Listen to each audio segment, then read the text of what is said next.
ଶିଶୁପୁତ୍ରର ଜନ୍ମଦିନରେ ଗଛ ଲଗାଇ ନିଆରା ରୀତିରେ ପାଳିଲେ ସାମାଜିକ କର୍ମୀ।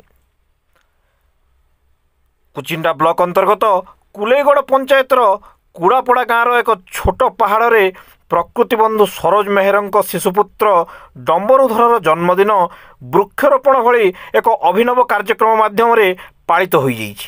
ଏହି ବୃକ୍ଷରୋପଣ କାର୍ଯ୍ୟକ୍ରମରେ ବିଶିଷ୍ଟ ସାମାଜିକ କର୍ମୀ ପ୍ରକୃତିବନ୍ଧୁ ସୁଭାଷ ଚନ୍ଦ୍ର ନାୟକ ପ୍ରଥମେ ଆମ୍ବ ଚାରା ଲଗାଇ ଶିଶୁ ଡମ୍ବରକୁ ଆଶୀର୍ବାଦ ପ୍ରଦାନ କରିଥିଲେ।